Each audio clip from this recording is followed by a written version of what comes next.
evening, everyone, and welcome to this town hall. My name is Randy Stufflebeam, and I'll be your host this evening. And obviously, our star of tonight is Darrell Castle, the Constitution Party presidential candidate. And tonight, it's primarily just to kind of get a feel for who Darrell is and kind of where he stands on some of the positions. We've asked some folks what some questions are that they might have, and so we'll be leading on to some other questions. I'll have a few of my own, and we'll just kind of get right into it. Good evening, Mr. Castle. Welcome. Good evening. Thank you.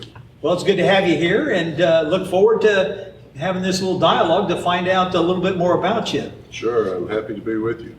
Well, you know, one of the things that we have in common is that we were both Marines, and I know you did a little stint in the service. Could you tell us just a little bit about that?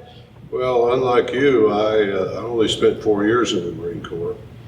I spent all 4 of my years as a lieutenant, 18 months as a second lieutenant, and the rest of it as a first lieutenant. I served many places all over the world, and it was a great learning experience for me. I learned a lot about leadership, about the country, about the leadership of the country.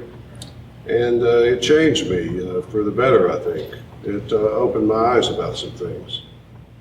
So you'd probably say that you have a clue about what the purpose of the military is all about then? Well, I know, yes, I think I have a clue about what the purpose of the military is about. It's about defending this country and our way of life. And you were born in Tennessee, or? Well, yes. I come from a family of small farmers. I was born in 1948 on a small farm in East Tennessee, subsistence farm. That just means that we raised what we needed to eat to live and nothing else. We didn't sell food, we just raised it for ourselves. And we didn't owe anybody anything, so it was a pretty good way of life. But that's how I grew up. So I said 1948, which means I'm more than 35 years old, and it was in Tennessee, so I am constitutionally qualified for the office I seek, at least in that regard. Well, and you got involved with the Constitution Party back in its foundings in 1992. Could you? I did. I was introduced to Howard Phillips, who was the actual founder. It was Howard's idea. Howard was in the Nixon administration, and he was held a very responsible position in the Nixon administration, and he had come to the conclusion that the Democrat and Republican parties were never going to take the nation where we wanted it to go. He told me these things, and I met Howard, and he and I and several other men kind of put this party together and started it. It was Howard's baby. He was the actual founder, but my wife Joan and I went down to New Orleans that first year as Tennessee delegates to the National Convention, the first National Convention. So this is the 7th presidential election that we've been involved in since its founding in 1992. Well, we had a little Constitution Party meeting this afternoon with the Missouri Party, and you know, they had a pretty good time. And I heard you speak there, and you mentioned a little bit about limited government. Can you tell us what that means? I mean, you know, some people are a little bit afraid of what limited government is, and you know, should we be afraid? What was the overall perspective, and what should Americans really understand about that? Well, I want people to understand what political power is. The founders were afraid of political power. They wanted it to be limited. They knew that no one can be trusted with it, not even them, and certainly not even me. So they wanted it to be limited. So they put together they constituted a written document that would serve as a written limit on political power. And what do I mean by that? Well, political power is the legal privilege that government has to use brute force against anyone, even people who haven't done anything wrong. And the way our country looks at itself today, our leadership can use that power against anyone in the world that they see fit. is very dangerous, and it has to be limited. It has to be limited by something solid, something in writing, and that is the Constitution. Those people that formed the country knew that power was dangerous, that no one could be trusted with it.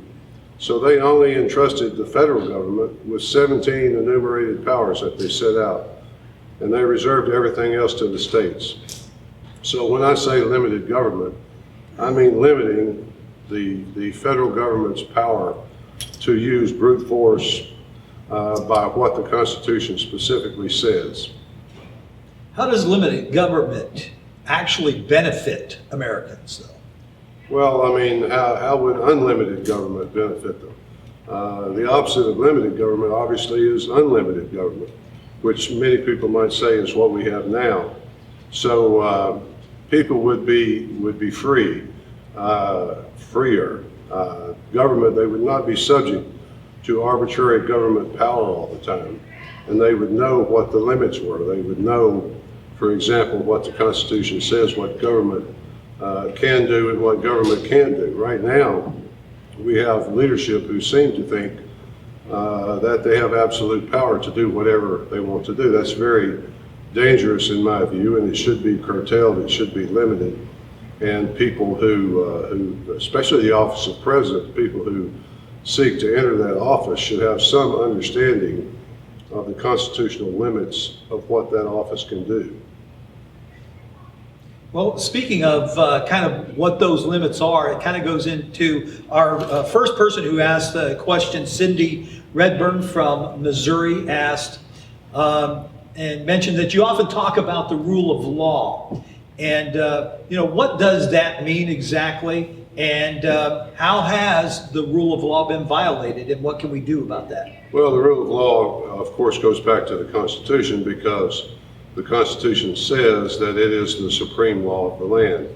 And it's pretty simple, really, if you take it, what's have come to be kind of cliches.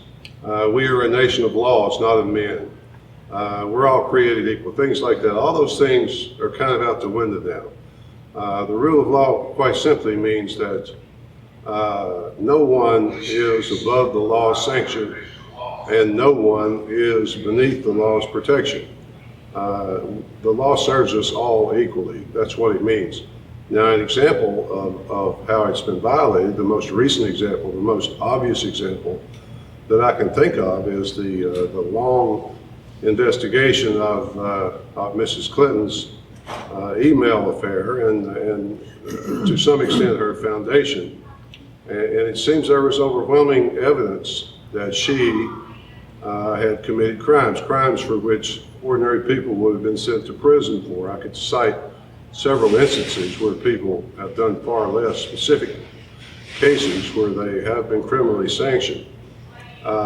In fact, the director of the FBI, Mr. Comey, actually said in his news conference, he actually admitted that if someone not similarly situated, I think is the way he phrased it, not similarly situated, had done these things, then an indictment probably would have been forthcoming. So to me, that said, we now have two sets of laws, one for people like that and one for little people like us. So that's a clear violation of the rule of law, and we need to change that, because I'm afraid that when the American people come to the conclusion that there are two sets of laws, that the law doesn't apply to them. That's obviously what they think, the leadership, I mean. When that becomes generally accepted in the public, I'm afraid the results might not be pleasant. This may seem a little flippant, and I don't mean for it to be, because it just seems like a national progression of this question is, you mentioned there's the rule of law for some and a rule of law for others. Where would you put yourself in? Well, I suppose when I say rule of law for all, I mean that obviously includes me. The rule of law just means that from the President of the United States to the homeless veteran sleeping in your park, the law applies to all of us equally. That is the idea. Okay. In the rule of law, there's certain things that the rule of law should really specifically apply to, and maybe some things that it shouldn't. And there's the great debate. There's a little bit of diversity here. Grant Broadhurst from Florida asked, is it the government's job to enforce moral behavior? Well, that is something that my first inclination is to say no to. But when you really think about it, everything we do from a governmental standpoint is an enforcement of morality. To say that government shouldn't enforce morality is ridiculous when you understand that every criminal statute on the books is an enforcement of morality.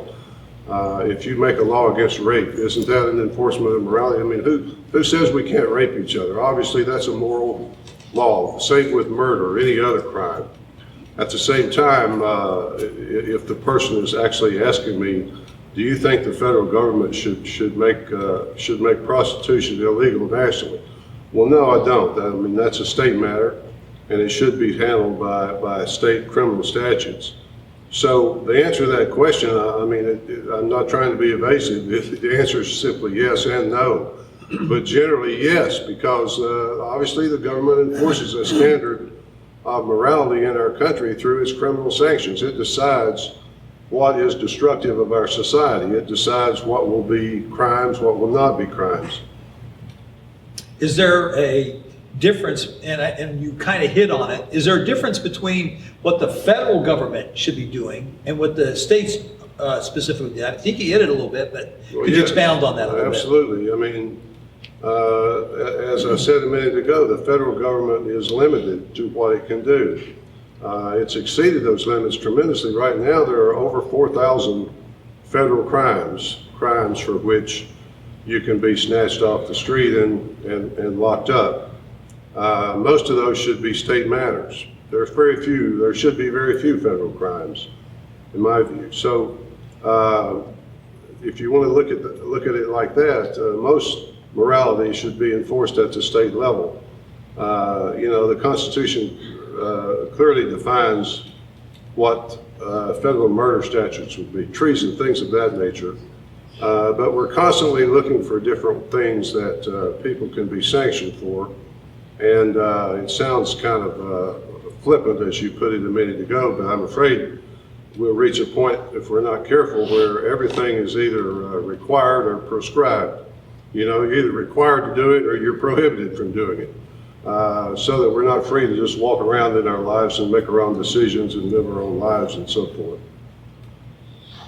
Well, I know one of the biggest, in fact, for the Constitution Party, their very first plank is the sanctity of life, and I know that you have some pretty strong feelings about the abortion issue. The questioner, in fact, it was several people have asked the question, so it kind of revolves around how do you plan to stop abortion within the confines of the office of the president, as they have posed it? Well, first of all, once again, I'll point you back to the abuse of political power. There are certain powers that should not be granted to government, and one of those powers is the right to decide who is and is not a person. I mean, the Supreme Court, in its Roe decisions and following decisions, admitted that if the unborn were persons, then it would be unconstitutional, because the Fifth Amendment says no person may be deprived of life, liberty, or property without due process. The 14th Amendment uses the same language and applies that language to the states. So there is no doubt that persons have the right to life. So the question becomes, what is a person? In my speech today, I went into that a little bit more in depth than what I have now, but my point right now is it's a power that should not be granted to the government. So what to do about it? Well, one thing a president can do is he can veto and resist all funding for Planned Parenthood and other abortion providers. That's one thing. Probably one of the greatest things he could do is do his best to educate the American people on what abortion is. This is an aborted baby. This was a living child a few minutes ago, but this woman was able to quite legally pay her doctor to kill this child. The argument is always taken away from the central issue. The argument is a woman's right to choose, but the real argument, the central issue, is a dead baby. So there are some other things that a president could do. He could appoint pro-life U.S. attorneys in all of the federal districts. That's another thing you could do, but Congress is the real issue here, and the Constitution, if people are worried about the Supreme Court, let's say that the states started passing various pro-life bills. The states decided to exercise their 10th Amendment right to prohibit people from killing unborn children. In those cases, obviously people would file suit, and those cases would work their way up through the federal courts, and the Supreme Court would say, no, we've been over this before. So Congress has the right, if it wants to limit the jurisdiction of the Supreme Court. In fact, all federal courts. Congress constitutionally can tell the federal courts, including the Supreme Court, that you do not have the right to rule in abortion cases or any other jurisdictional matter they wanted. If Congress wanted, for example, to tell the federal courts that they have no jurisdiction in the area of marriage or any other area you want to talk about, they could do that. Now, to my knowledge, that's never been done, but it was put in the Constitution for a reason. The reason was obviously to give Congress some authority over the federal courts. So that might be something that a president could use as an embarrassing thing for Congress, because the president, I'm not going to do something illegal and issue an executive order for this or that, because I believe that executive orders are unconstitutional, and as Dr. Paul said when he was a candidate, that the only one he would issue would be the one that withdrew all the others that have been issued. But those are some things that a president could do. I guess more than anything else, just stop encouraging it. Stop influencing people to kill their children. Stop telling them it's okay. Start telling them, look, this is a living human being you're killing. And maybe God would take his hand of judgment off this country for the 60 million unborn children that we've already killed. You've mentioned the Supreme Court on several occasions throughout your definition there. And a lot of people, right now, we do have the situation where there's a seat up for appointment. And the question from our I think some Facebook followers actually asked, who would you appoint? Well, I've said that I would offer that seat to my dear friend Herb Titus. Some of you may know Herb. I've known him for 30 years maybe. He's a dear friend. He's a Harvard lawyer. You got to have a Harvard person on the Supreme Court. He's a constitutional scholar. He was dean of Regent University Law School. I can't think of anybody I would trust more to be in that position. Now, let's say that Mr. Titus said, thank you, but I have to spend more time with my family. Perhaps Judge Roy Moore would be a good person. There are many other people that I can think of if the opportunity came along. Judge Napolitano, maybe, perhaps, and he's somebody to be considered, but Herb would be my first choice. Now, I've never talked to Herb. I don't know if he would accept the appointment or not, but I think he would. Well, it kind of flows into the next question, because a lot of people think that there should be some term limits. What's your view on term limits? Not just Supreme Court issue or whatever, but all offices. Well, I sympathize with people who have that view. I really do. I don't hold the view myself. I take the position that people just need to vote right. They need to learn to have the courage to go in and say, I'm going to term limit you out with my vote. I do understand it. I understand the principle, and I respect people who feel that way. I was talking to a gentleman the other day, and we were having this discussion, and he said, but the American people are stupid. They're too stupid to vote these people out. I said, well, with all due respect, I beg to disagree. I don't think the American people are stupid, and I think they can vote what they want in office. It is interesting. I remember back in 2008, there were lots of turmoil in the country. I was a candidate for vice president that year. Lots of things were going on. President Obama was running his first time in his first election for the office of president. And every single congressman was up for re-election in 2008. Most of you remember those days when there were so many things changing in the country. Every single congressman was up for 435, I think it is, and eight of them were not re-elected. So people don't vote, but the long and short of it is, that's my view anyway. But once again, term limits is something that would have to be done through constitutional amendment, and the president really has nothing to do with it. The next question is kind of a shift here, and I'm going to first read the question and then kind of maybe interpret it a little bit. It has to do with education. And Joe Chang asked, how about experimenting on our school children with learning projects that take as much as 15 years to find out if it works? Now, I'm not sure if this was on his mind, but trying to really capture the essence of the question, you know, one of the big things out there is a Common Core. And we've had some other types of systems that have been implemented that really just don't seem to be maybe working. And so how long, and, you know, what's your opinion on some of these processes, and, you know, what's the federal government's role in education? Well, to say that they're not working, you're a master of understatement, because no offense, but our kids get dumber every year. And there's scientific evidence for that. I'm not just making it up. I mean, we rank 36 worldwide in math and science this year. No one else comes even close to spending as much money per child as we do. 36 in math and science. Third world countries that beg us on their knees for money are beating us. So that's not the only reason. That's just a result of the reason.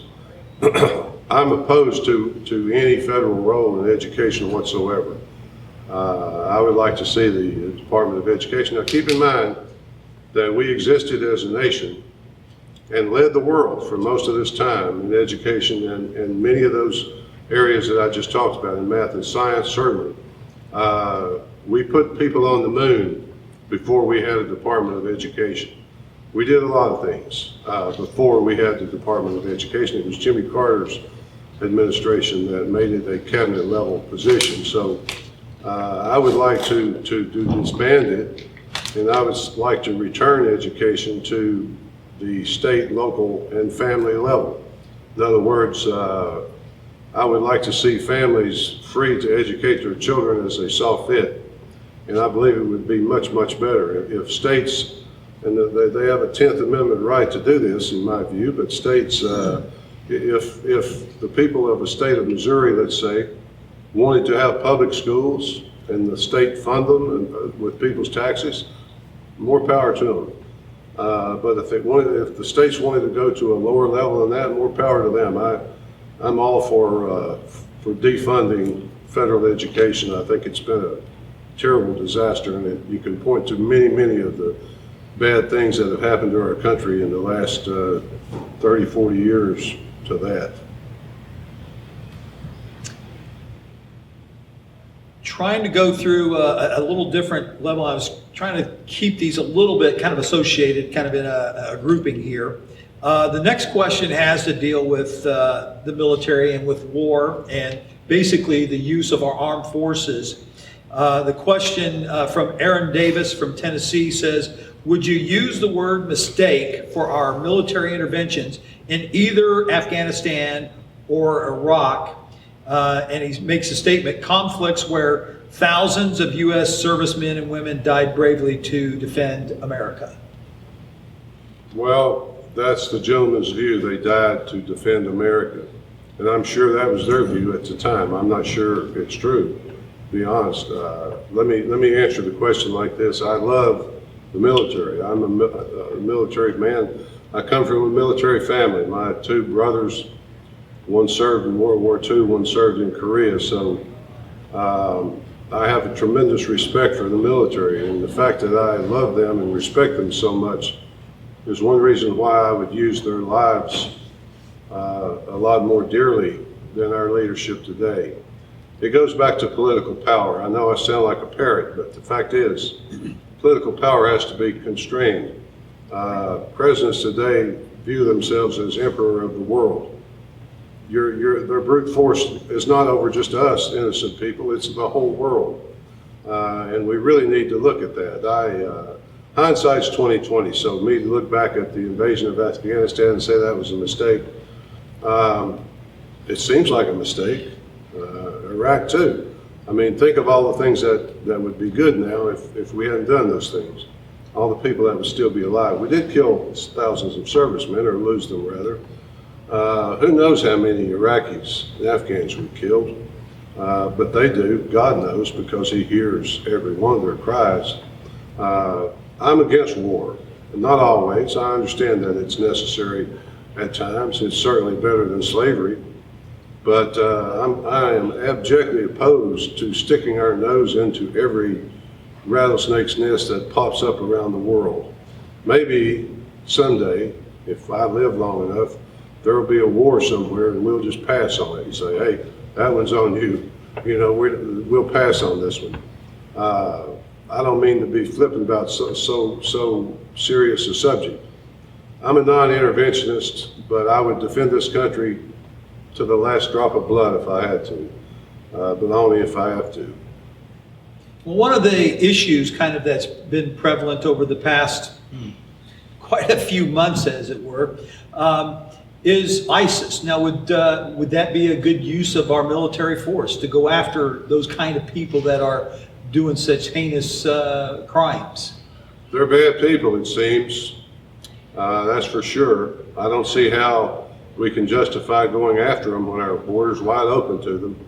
Come right on in to anybody, not knowing whether he's a terrorist or anything else. So first step, secure the border. Don't tell me you're fighting terrorism in Syria when you're importing Syrians into the United States, number one.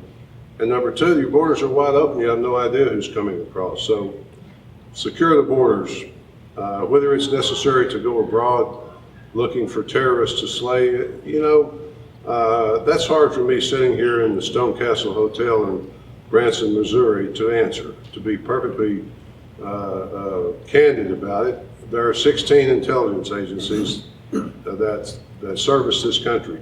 Their job is to go out around the world and gather information and report it back to the president. I don't have access to that information, but the president does. There are many heads of the armed forces of the country who also assess their needs, and they report back to the commander-in-chief. Until I had a briefing from those people, how am I to know where the real threats to this country are? So I would not hesitate to use the armed forces to defend America if it were really necessary, but tell me, if you want to fight terrorism, tell me we have secure borders. Then if we need to go fight them, we can do that. Switching now to some domestic issues. The next issue is federal lands from Melanie McDonald from Connecticut. She asked Mr. Castle, will you return land to the states that was stolen by the use of the Antiquities Act, and will you get rid of the Bureau of Land Management? Yes.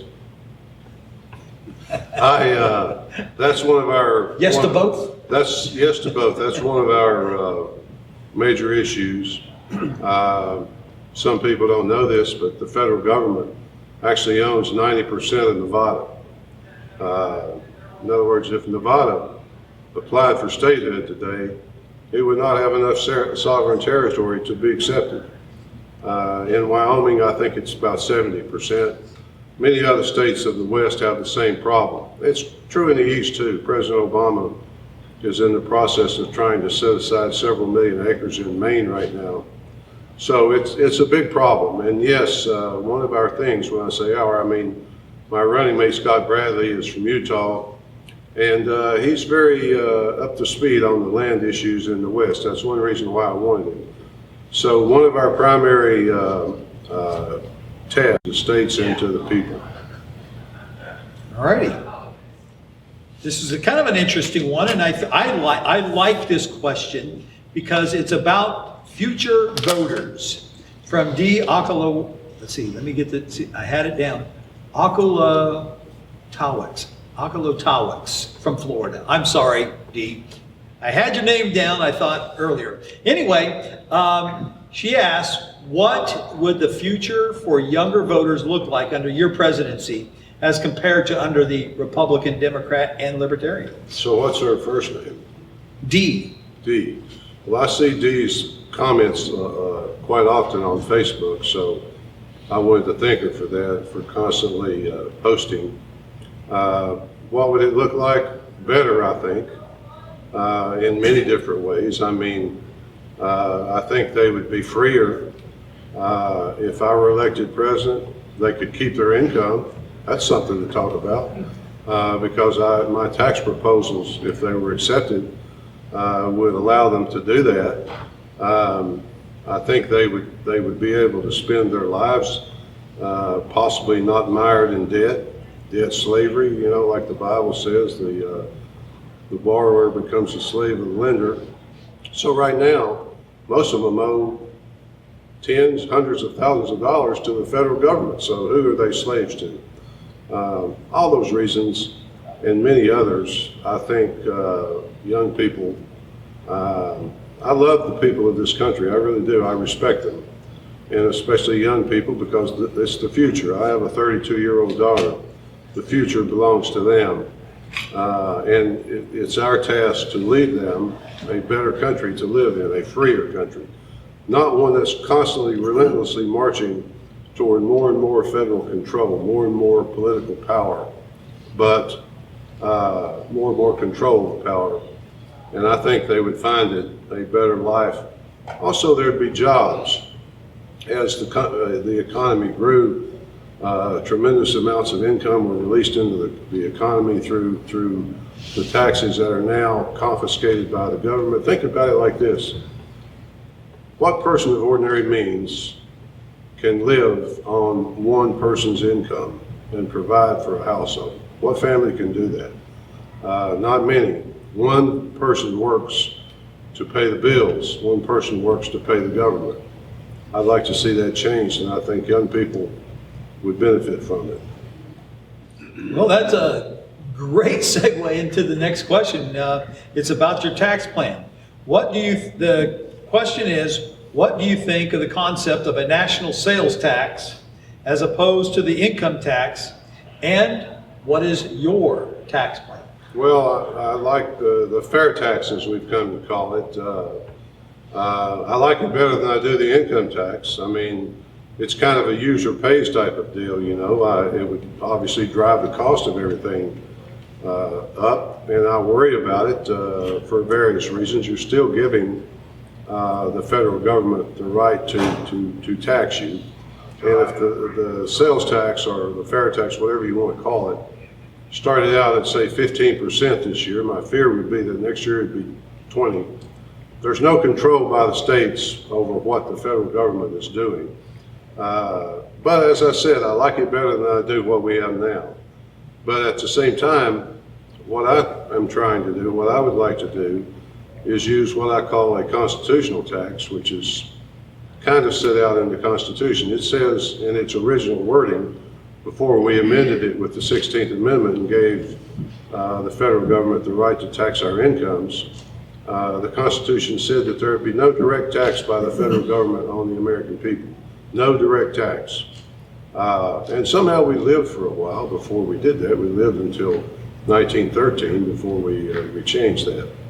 And we fought some wars in there, did all kinds of things. But so what I would propose to do is have a tax that is apportioned, as the Constitution says, as per the census. In other words, if Missouri had 1% of the nation's population, Missouri would be responsible for collecting 1% of the budget. And so it would be incumbent upon the people of Missouri, through their representatives in Congress, to make sure that Congress did not pass a $4 trillion budget. The states would be empowered. Washington would be disempowered. power would be flowing back to the states and to the people. And the states would not be coming to Washington on their knees saying, please give us the money to fund all the mandates that you've placed on us. Please give us the money to try to undo the damage that you've caused. My state of Tennessee, for example, I believe I'm right about this, is the third most dependent state in the country on federal money. Our governor, coincidentally, by a strange coincidence, just changed his mind and said now he's all about accepting Syrian refugees. He wants more of them, he says. You know, one wonders if there's a connection. But if we had that constitutional tax I was talking about, that would not be the case. And the power would return to where it belongs, where it was originally intended in the Constitution, back to the states and to the people. Now, I could go further with that and say that there would be lots of things. You know, the federal government would not be, well, let me just stop right there, because I was about to go into something that the federal government is constantly doing to our children that it shouldn't be doing. And that might be best served for another question. All right, got two questions from Gilda. And the first one from her is, if I vote for you, can you guarantee that you will not forget God in your decision making? Well, I love old Gilda. She's a dear friend. And I hope she understands that I would not forget God. God wouldn't let me do that. If I were elected president, he would be the one who put me there. And as the old fathers used to say to their son, I brought you into this world, I can take you out. So God would have placed me in office. He rules in the affairs of men. And he's very important to me, very important. Every day that I live, he gets more important. So I don't think you have to worry about that, Gilda. Well, and the next one she asks is something that both of us can really, I think, understand, because of the importance that when we joined the military, we had to give an oath to support and defend the Constitution against all enemies, foreign and domestic. And I think both you and I understand that, you know, since our time in the military, it's actually become more important to us more than ever. And because we've come to understanding what all that means. But she asks, will you uphold the Constitution and all that it stands for? And could you put that maybe into light of, you know, the idea that, and I think one of the reasons why the question is because it seems we have every congressman, every senator, that they've made virtually the same oath that me and you did when we joined the military, but yet something seems awry. Let's talk about that a little bit. Well, political power corrupts the mind and the morals. Most of them take those oaths, and my guess is that they don't even listen to it. They just hold their hand and say yes. You know, the president takes an oath. He doesn't take an oath to the American people, to defend the American people. He doesn't take an oath to defend the nation. He takes an oath to protect, preserve, and defend the United States Constitution from all enemies, foreign and domestic. Name me the last one that actually took that oath seriously. Search your memory. So yes, I would endeavor, as God gives me the strength to do it, to uphold my oath. Maybe over the course of our lives, when we went into the military or something, we raised our hand and took the oath. We were intending to do this, to hold this office.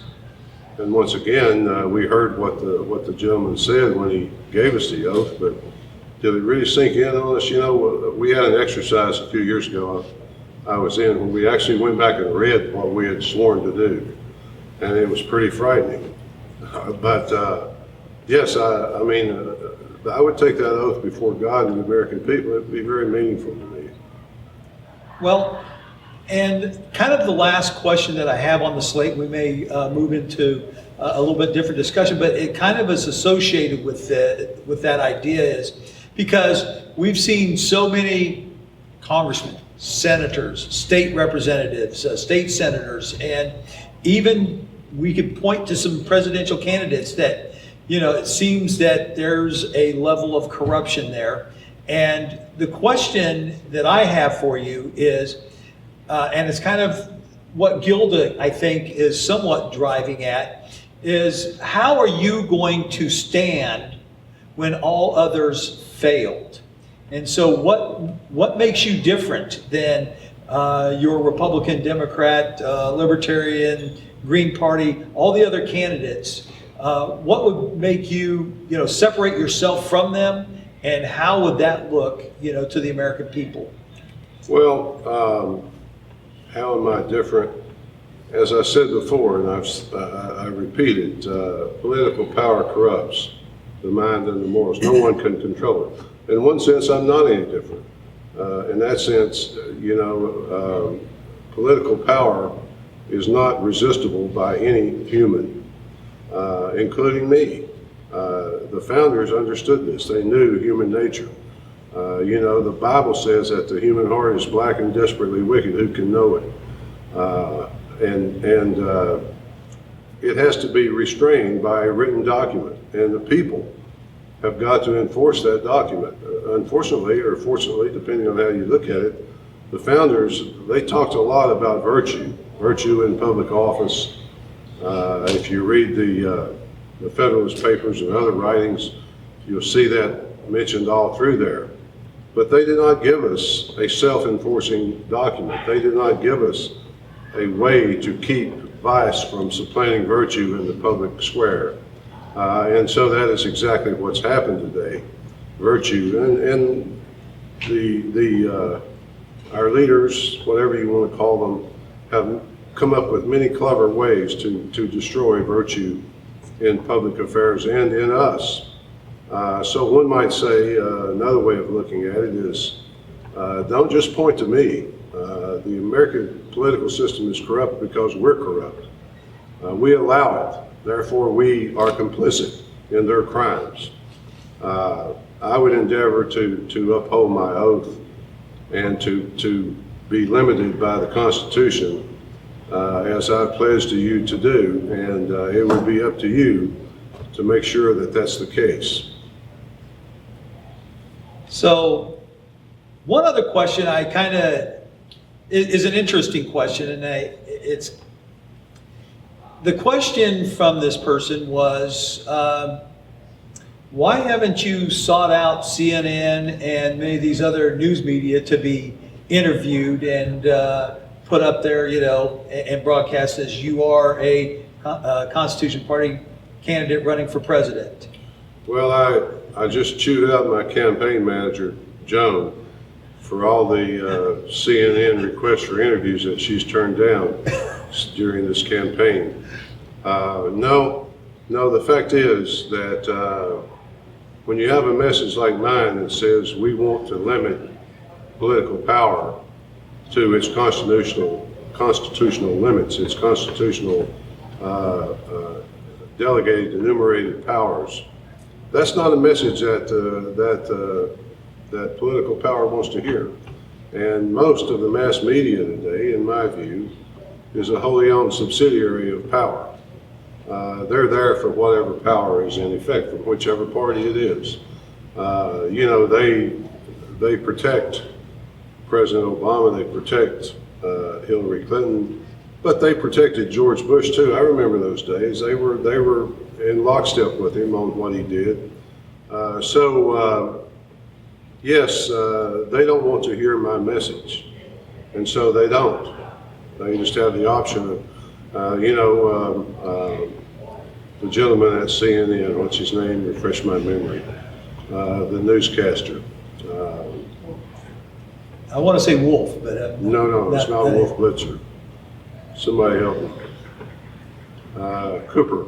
Cooper, yeah, there you go. He's done interviews, televised interviews with Gary Johnson and Jill Stein, and many people have written him to try to get him to do the same for me, but he has declined that opportunity. So mainstream media is tough. They cannot keep you from buying media. But in order to buy media, you have to have money to buy media. So if everybody out there in America that wants me on the mass media, send me about $1,000 and I'll see what I can do. But for now, they're turning me down left and right.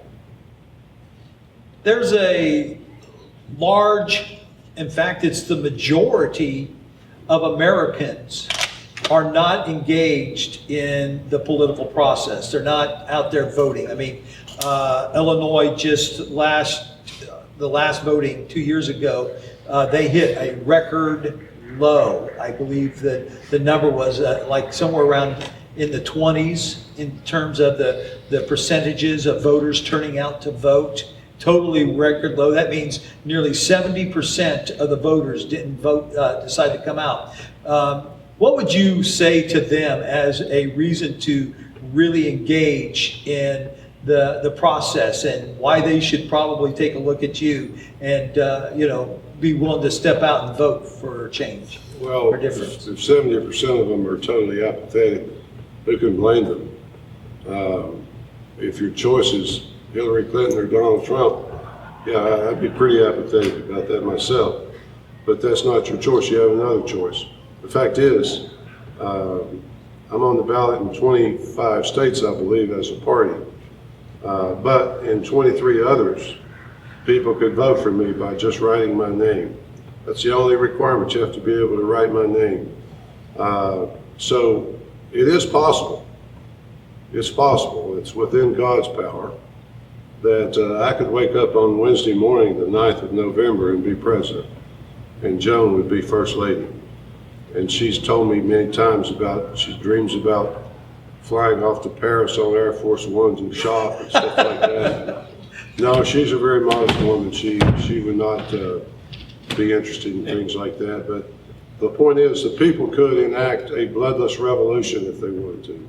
And it would be a revolution. People could enact a quiet revolution and the world would be turned upside down. There are many bloodless revolutions. Most are like the French Revolution, which tore France apart in 1789. And today, all these years later, France is still a secular country. Our revolution was not a bloodless revolution, but it resulted in one of the greatest experiments in the history of mankind. Man has spent 6,000 years on this earth that he has been able to record. Anything other than that, there was no written language. But for 6,000 years, man has recorded his time on the earth. Only 240 years of that has been in a constitutional republic like this. We should not just throw that away in a cavalier fashion. It's really the blink of an eye in all of history. And from day one, when it first started, people have been trying to destroy it. Political power has been trying to burst its restraints. So I would certainly encourage people, if there was ever going to be a time when you came out, when you got off your couch, you turned off your football game, or whatever it is you do, you come out and you vote for Darrell Castle, and I'll try to make sure you're glad you did. One last question for you, and I've been asked this when I ran for office. You as a Constitution Party candidate would be pretty kind of lonesome, as it were, in terms of party support and that sort of thing, because there's just not that many constitutionalists that are elected. How would you be able to work with the Republicans and Democrats to fulfill the obligations necessary to run this country? Well, that's a fair question. It is lonely out here, but I have my dear wife who's been by my side for 38 years. She travels with me. We're like a team, and if someone wants me to come, they hopefully understand that includes her. But how would I work with the Democrats and Republicans? Well, if I were elected, you can bet there'd be a sea change across America, because people know what I stand for, and if they elected me, they would be approving of the things that I told them, and that would mean that there would be a lot of Democrats and Republicans going home after that election, and there'd be some constitutionally minded people coming in. Maybe there'd be some Republicans who are constitutionally minded. There are plenty of them out there. I've met several of them since I've been campaigning. They could be reelected or elected. But you said that there aren't many constitutionalists in office, which is a shame. In a perfect world, no American would ever vote for someone who was not a constitutionalist again.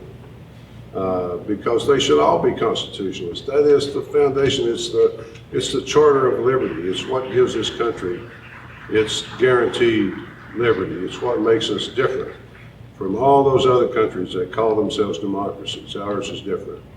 So, yes, it's lonely, but if I were the only person and they were all Democrats and Republicans, I'm still the president and they still have to get their stuff by me or override it. And, I would just appeal to the American people. Look, you elected me.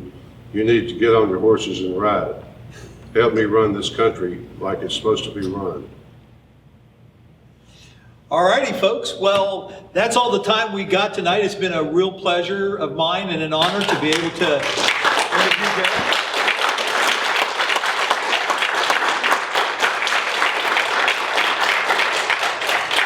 I hope you've been able to get a feel for, some of the major stances that are important, that most people are asking these questions and finding out how our presidential candidate, Darrell Castle, stands on those issues.